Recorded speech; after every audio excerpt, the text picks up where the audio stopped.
আবার চলে এলাম এই সপ্তাহের টিআরপি লিস্ট নিয়ে। এই সপ্তাহের টিআরপি লিস্টে বেশ কিছু চমক রয়েছে। আইপিএল এর কারণে প্রত্যেকটি ধারাবাহিকেরই রেটিং কিন্তু অনেক কমে গেছে।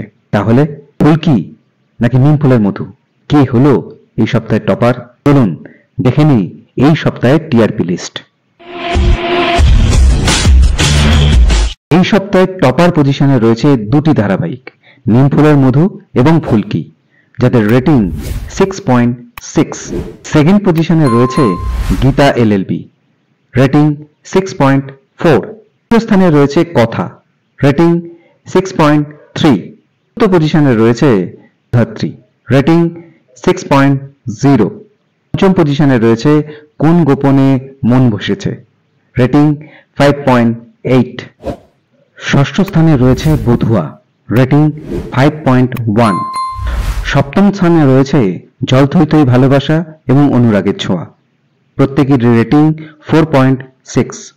অষ্টম স্থানে রয়েছে আলোর কোলে, রেটিং 4.5।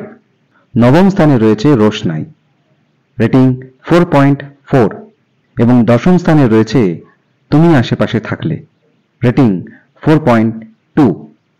এই গেল 1 থেকে 10। দেখি বাকিরা কে কোথায় রয়েছে। 11তম পজিশনে রয়েছে কার কাছে কই মনের কথা, রেটিং 4.1। 12তম স্থানে রয়েছে অষ্টমী, রেটিং 4.0।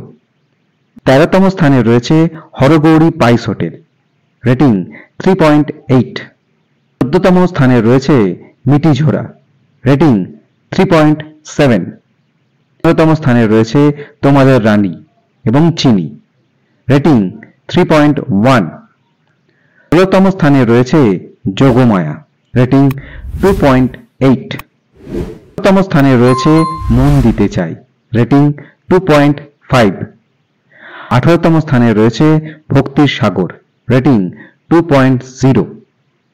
আপনাদের পছন্দের ধারাবাহিক কোনটি অবশ্যই কমেন্ট করে জানাবেন।